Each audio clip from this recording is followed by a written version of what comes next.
কিবা যদি মোৰ সোধাত দুটাই হয় ক্ষমা কৰি দিব।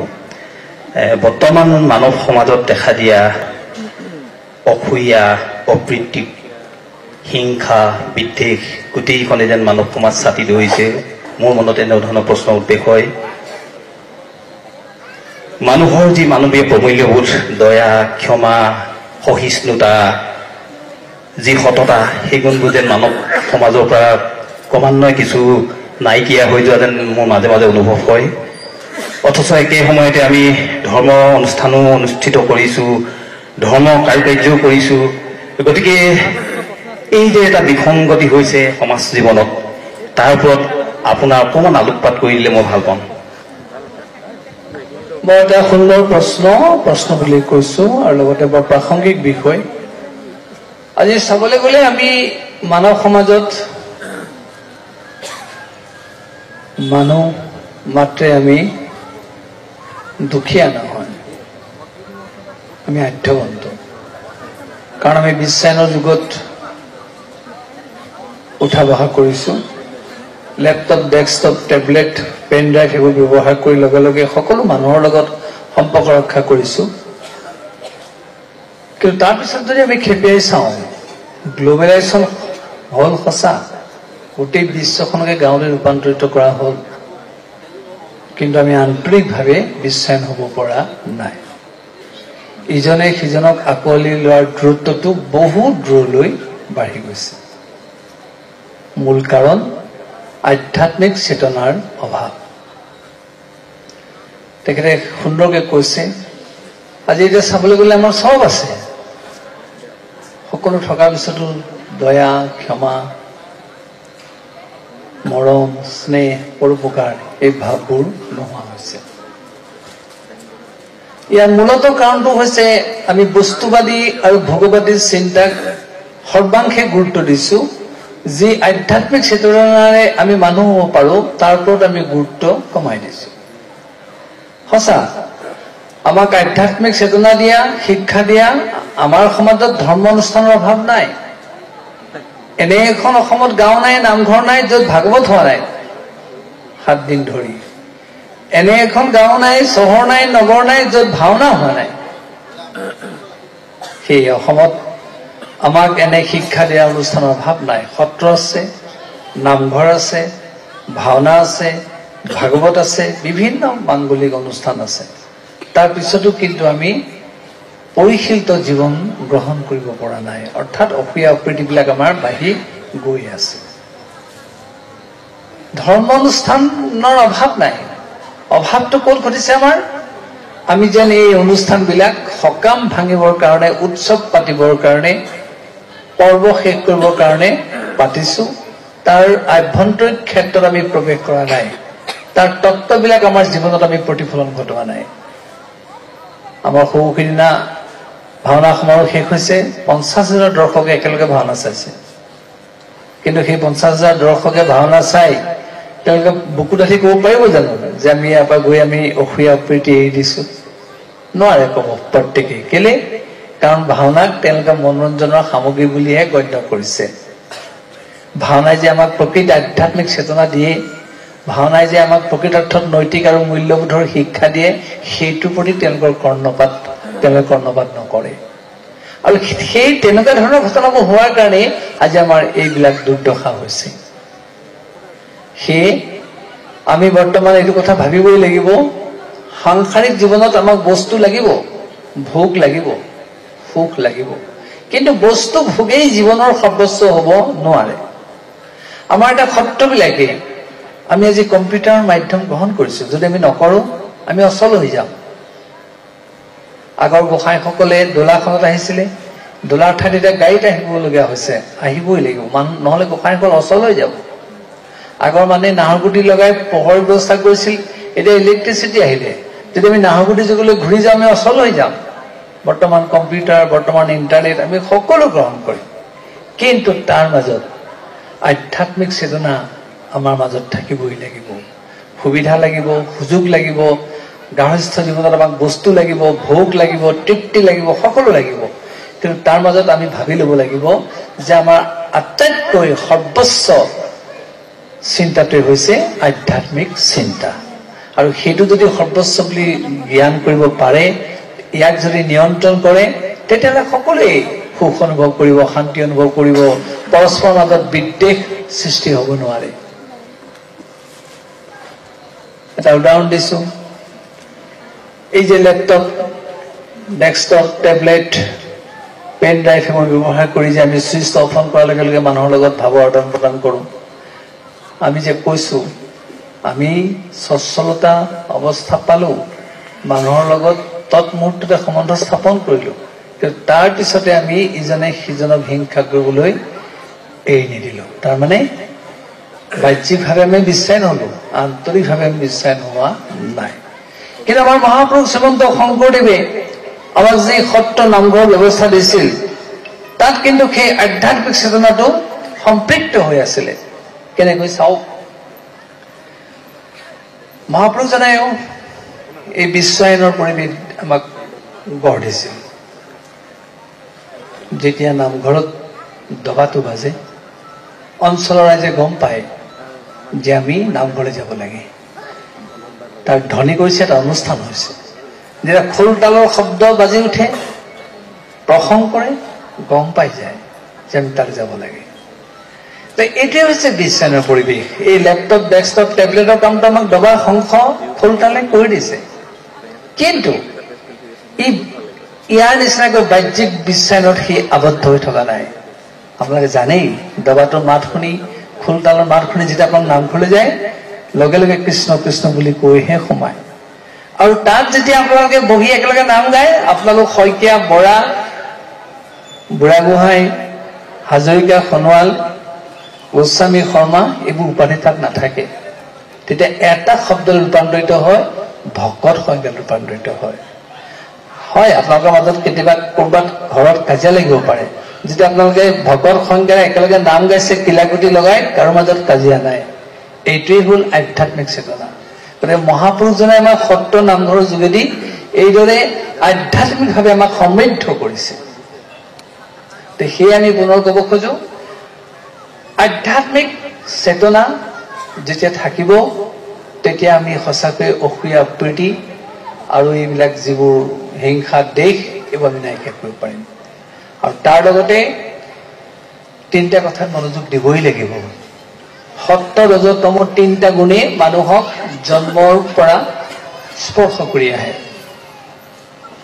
নহি কশ্চিৎ ক্ষণমপি যাদু তিষ্ঠত্য কৰ্মকৃত কাৰ্যতি জীৱস্ব কৰ্ম সৰ্ব প্ৰকৃতি যোগুণই পৃথিৱীত এনে কোনো জীৱ নাই প্ৰাণী নাই সি কৰ্ম নকৰাকৈ থাকিব পাৰে জন্ম মাত্ৰেই কৰ্ম কৰাটো তাৰ মানে বাধ্যবাধকতা সেই কৰ্ম কৰিবই লাগিব এইটো কিহৰ কাৰণে হয় প্ৰকৃতিৰ গুণৰ কাৰণে হয় প্ৰকৃতিৰ তিনিটা গুণ আছে সত্য ৰজ তম সেই জন্ম মাত্ৰেই সেই তিনিটা গুণ সেই প্ৰাণীটোৰ গাত লাগি আহে কিন্তু সেই তিনিটা গুণ প্ৰাণীটোৱে নেদেখে তিনিটা পদ্ধতিৰে তাৰ শৰীৰ আৰু মনৰ মাজত প্ৰৱেশ কৰে সত্য ৰজ তম তাৰে সত্য গুণটোৰ উদ্দেশ্য হৈছে সত্যাত সংজায়তে জ্ঞানম সত্য গুণে মানুহক কেৱল জ্ঞান দিয়ে ৰজস লোভ এবচ প্ৰমাদ মোহ তমসু ভৱত অজ্ঞান ব্যৱচ ৰজগুণটোৱে লোভ জন্মায় আৰু তামসিক গুণটোৱে প্ৰমাদ অন্ধকাৰ বুলেলি ভাৱ সৃষ্টি কৰে আমি সহজে অনুভৱ কৰিছো আমাক কোনটো গুণ লাগে আমাক সত্য গুণ লাগে আমাক বুলিয়ালি গুণ নালাগে লোভ মোহ সৃষ্টি কৰা গুণটো নালাগে তত্ত্বস্ব সেইবিলাকে কিন্তু আমাক স্পৰ্শ কৰে আমি যদি সতৰ্ক হওঁ সেইবিলাকক আমি নিয়ন্ত্ৰণ কৰিব পাৰোঁ কাৰণ সত্য ৰজ তম তিনিটা গুণ মানুহৰ মন আৰু শৰীৰৰ মাজত প্ৰৱেশ কৰে তিনিটা বাটেৰে মূলতঃ খাদ্য বাক্য বচন আচৰণ যি মানুহে কেৱল সাত্বিক আহাৰৰ ওপৰত গুৰুত্ব দিব তাৰ অধিকাংশ জ্ঞান উদয় হ'ব যি মানুহে কেৱল ৰাজসিক আহাৰৰ ওপৰত গুৰুত্ব দিব তাৰ সেই লোভ মোহ বৃদ্ধি কৰা ভাৱটো বেছিকৈ বৰ্ধিত হ'ব আৰু যি মানুহে কেৱল তামসিক আহাৰ খাব তাৰ সেই বলিয়ালি ভাৱটো সৃষ্টি কৰাত সহায় কৰিব সেই খাদ্যৰ যোগেদি মানুহৰ এই ভাৱনাবিলাক সলনি হয় যেনে সাত্বিক আহাৰ কোনবিলাক आयु सत्व बल आरोग्य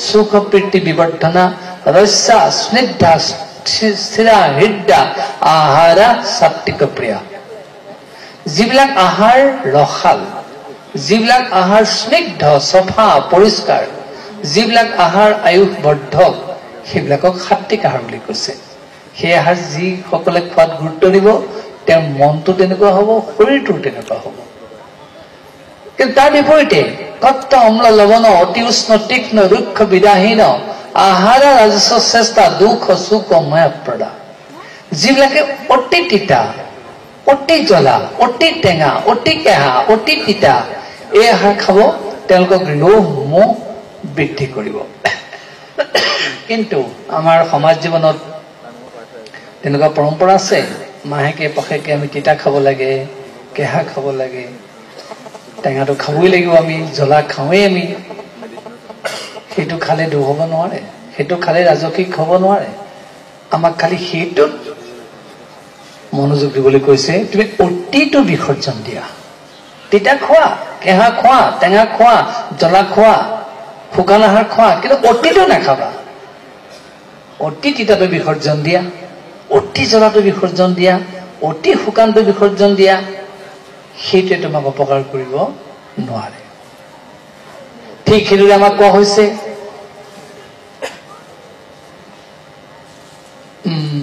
তামসিক আহাৰ জাত জামং গত ৰসং যে যিবিলাক আহাৰ বাহি হোৱা যিবিলাক আহাৰ গেলি পচি যোৱা যিবিলাক আহাৰ দুৰ্গন্ধ লোৱা সেইবিলাকক তামসিক আহাৰ বুলি কৈছে জাত জামংগত ৰসং পূৰ্জি যত উচিষ্টমপি চা মধ্যম ভোজন তামস প্ৰিয়ম তামসিক গুণৰ অধিকাৰীসকলে সেইবিলাক প্ৰিয় আহাৰ বুলি গ্ৰহণ কৰে যিবোৰ দুৰ্গন্ধ লোৱা গেলি পচি যোৱা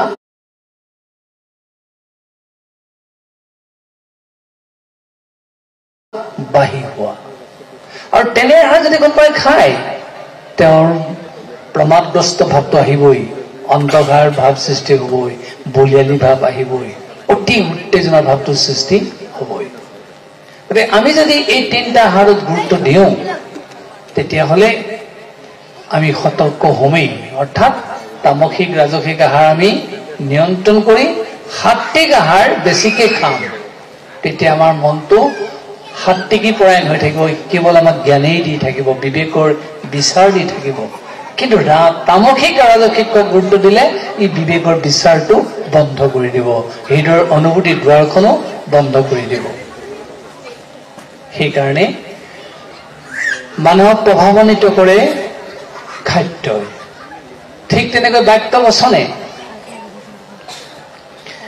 শব্দ প্ৰদূষণৰ যোগেদিও মানুহ উদ্ভ্ৰান্ত হয় মানুহৰ হৃদয়বিলাক নিশকটীয়া হয়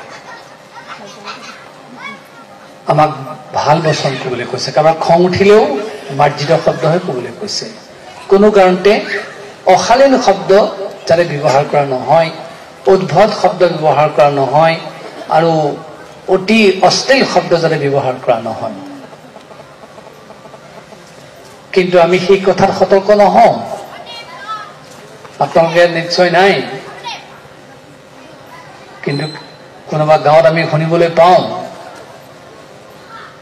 যেতিয়া ল'ৰা ছোৱালী ৰাতিপুৱা শুই উঠা দেৰি হয় তেতিয়া মাকে কি বুলি কয় জানেনে আপোনালোকে কণে নকয় নাজানো নকয় চাগে কিন্তু সেই তেনেকুৱা গাঁৱবিলাকত কৈ দিয়ে এই মৰাটো নুঠকিলে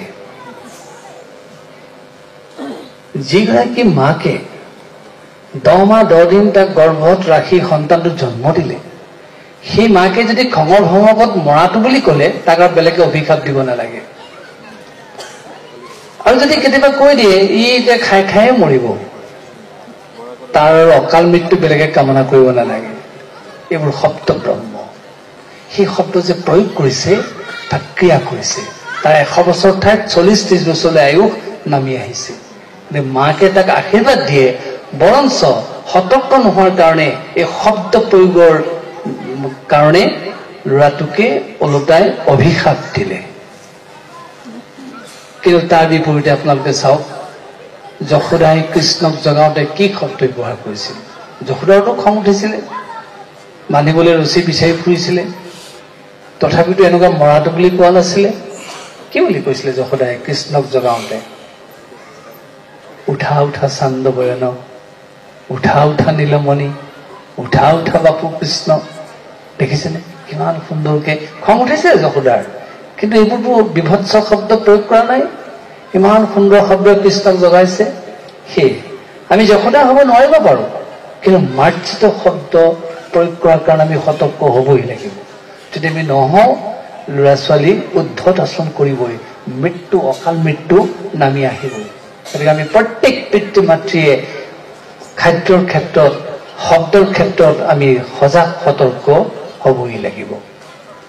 আৰু ঠিক আচৰণ, যিটো উদ্ভট আচৰণ বুলি কোৱা হয়, সেয়ে আমি ক'ব খোজো যি তিনিটাই মানুহৰ মন আৰু শৰীৰত ক্ৰিয়া কৰে, সত্য ৰজ তম, এই তিনিটাৰ ওপৰত যদি মানুহে গুৰুত্ব দিয়ে, জীৱনত প্ৰতিফলন ঘটাবলৈ চেষ্টা কৰে, তেতিয়াহ'লে সেই মানুহ উদ্ভট আচৰণশীল নহয়, আৰু সেই মানুহ তামসিক গুণগ্ৰস্ত নহয়, আৰু সেই মানুহৰ এটা চিন্তা শক্তি থাকিব, বিবেকৰ বিচাৰ থাকিব, হৃদয়ৰ অনুভূতি থাকিব। আৰু আমি ভাবো এইখিনি কথাত যদি মনোযোগ দিয়ে, অসূয়া অপ্ৰীতি হিংসা দেশ, ইয়াক মাৰি পেলা, ইয়াক কাটি পেলা, এই ভাৱবিলাক নাইকিয়া হৈ যাব। আপোনালোকে বেয়া নাপাব, আইসকলৰ সন্মুখতে কোনোবা এটা ল'ৰাক যদি সন্তান এটাক কোনোবাই অপঘাত কৰিছে, আমাৰ আইসকলে কেতিয়াবা কৈ দিয়ে ইয়াকে এসেকা দি দে। কিন্তু দ্ৰৌপদীয়ে তেওঁ 5টা শিশু কটাৰ পিছতো এসেকা দি দিয়ে বুলি নকলে। অশ্বত্থামাক বান্ধি আনোতে কলে, আৰ্যপুত্ৰ তুমি যেনেকৈ বান্ধি আনিছা, মই এগৰাকী নাৰী হৈ, মাতৃ হৈ মই দুৰ্দশা চাব নোৱাৰো, তুমি এই বান্ধটো খুলি দিয়া। কাটিবতো নোৱাৰাই, বান্ধটো খুলি দিয়া। গতিকে আমাৰ আইসকলো দ্ৰৌপদী হ'ব লাগিব। এসেকা দি দিয়া বুলি প্ৰতিশোধ প্ৰাণী স্বভাৱটো গ্ৰহণ কৰিব নালাগিব। আমি প্ৰত্যেকে যদি তেনেকে ভাৱত উদ্বুদ্ধ হওঁ, ইজনে সিজনক মৰামৰি কৰা, কটাকটি কৰা কথাটো আহিবই নোৱাৰে। আমি যদি প্ৰত্যেকে সাৱধান হৈ যাওঁ, সেইকাৰণে কোৱা হৈছে সংসাৰী জীৱনত বস্তু লাগিব, ভোগ লাগিব, তৃপ্তি লাগিব, সকলো বাসনা পৰিপূৰণৰ ইচ্ছা থাকিব লাগিব। কিন্তু তাৰ মাজত আমি সকলো মানুহে মানুহক আঁকোৱালি লোৱাৰ প্ৰৱণতাটো ধৰি ৰাখিব লাগিব, আৰু সেই প্ৰৱণতাটো ধৰি ৰখাৰ কাৰণে আমাৰ স্বভাৱটো গঢ় দিব লাগিব। আৰু সেই স্বভাৱটো আমাক গঢ় দিব সাত্বিক গুণে, ৰাজসিক তামসিক গুণে আমাৰ এই স্বভাৱ গঢ় দিব নোৱাৰে। আৰু আমি যদি তেনেকৈ সকলোৱে পৰস্পৰে পৰস্পৰক আঁকোৱালি লোৱাৰ কথা ভাবো, তেতিয়াহ'লে আমাৰ মাজত অন্যায়, অসূয়া প্ৰীতি কেতিয়াও থাকিব নোৱাৰে। আৰু সঁচাকে আমি আকৌ কৈছো, ধৰ্ম অনুষ্ঠানে শিক্ষা দিয়াৰ আমাৰ অভাৱ নাই। মহাপুৰুষ শ্ৰীমন্ত শংকৰদেৱে ভাগৱতত, কীৰ্তনত, বৰগীতত পাতে পাতে সেই কথাই লিখিছে। কিন্তু আমি এতিয়া বৰগীতটো পৰিৱেশন কৰিবৰ কাৰণে, এটা বাহবা ল'বৰ কাৰণেহে গাইছো। ভাগৱত ফাঁকি সুন্দৰ সুৰত আৰু আনে শুনি ভাল পাওক বুলিহে গাইছো। কিন্তু সেইটো কি ক'লে, সেইটোত আমি গুৰুত্ব দিয়া নাই। কাৰণ মহাপুৰুষজনে বাৰে বাৰে কৈছে, ভক্তিৰ ৰত্ন বুলি কৈছে নিমিনব সিদ্ধ সমাজত, তথা ভাগৱতত কৈছে, সমস্ত ভূতত ব্যাপী আছো মই হৰি, সবাকো মানিবা বিষ্ণু বুদ্ধি কৰি। ভূত মানে প্ৰাণী, যিমান প্ৰাণী দেখিছা সকলোতে হৰি আছে, বিষ্ণু বুদ্ধি জ্ঞানেৰে তেওঁক সন্মান জনোৱা। আকৌ তাৰ ওপৰলৈ গৈ কৈছে, কুকুৰৰ চিৰিয়ালৰ গৰ্ধৱৰ আত্মাৰাম, জানিয়া সবাকো কৰিবা প্ৰণাম। জানে আপোনালোকে, নহয় জানো? তাৰ পিছত আকৌ বৰগীতত কৈছে, যত জীৱ জংগম কীট পতংগম অগনগ জগতেৰি কায়া। যিমানবিলাক অগ নগ জগ জীৱ দেখিছা, সকলো ঈশ্বৰৰ কায়া বুলি ভাবা, অংশ বুলি ভাবা। চাওকচোন কিমান উদাৰতাৰে আমাক এনেদৰে সকলোৰে সৈতে সম্প্ৰীতি স্থাপন কৰিবলৈ কৈছে। কিন্তু আমি আজি সেই পদবিলাক আনে শুনিবলৈ ভাল হওক বুলি সুন্দৰকে গাইছোহে,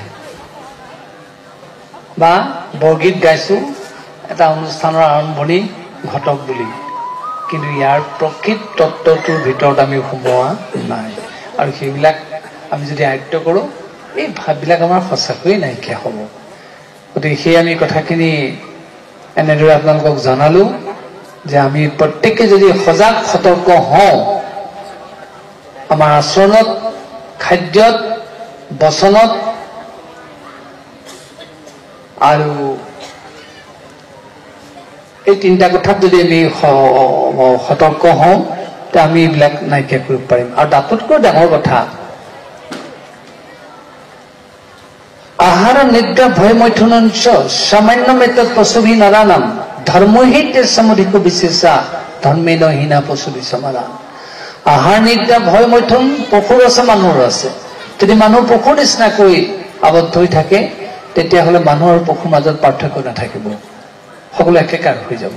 কিন্তু আমি কোনেও পশু হৈ থাকিবলৈ নিবিচাৰোঁ। আৰু পশুৰ চিন্তাটো একাত্ম চিন্তা, আত্মকেন্দ্ৰিক চিন্তা। মানুহৰ চিন্তাটো কেৱল আত্মকেন্দ্ৰিক চিন্তা নহয়, মানুহৰ চিন্তা আছে সামূহিক চিন্তা। আপোনালোকে চাব, কুকুৰ এটাই খাই থাকিলে তাৰ পোৱালিটো যদি খাবলৈ যায় সি ঘেংকে মাৰি তাক আঁতৰাই দিব। কিন্তু মানুহৰটো এইটো স্বভাৱ নহয়।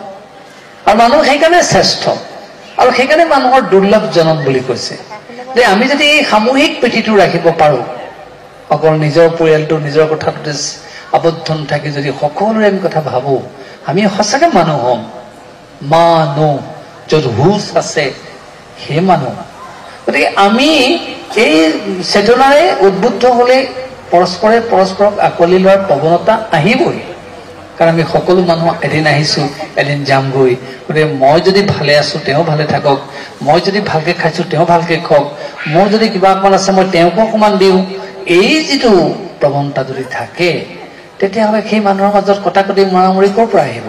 গতিকে আমি যেন সেই নৈতিক চিন্তা, মূল্যবোধৰ শিক্ষা, আধ্যাত্মিক চেতনাৰ পৰা বহু দূৰলৈ গুচি আহিছোঁ, যাৰ কাৰণে আমি আধ্যাৱন্ত হৈও বিশ্বায়নৰ যুগত দুখীয়া হৈছোঁ। গতিকে আমি এই দুখীয়া হোৱাৰ প্ৰৱণতাটো যদি নাইকিয়া কৰিব পাৰোঁ, সঁচাকৈ তেখেতে উত্থাপন কৰাৰ দৰে আমাৰ অসূয়া প্ৰীতি, দেশ, হিংসা আমি বহু পৰিমাণে নাইকিয়া কৰিব পাৰিম। ধন্যবাদ।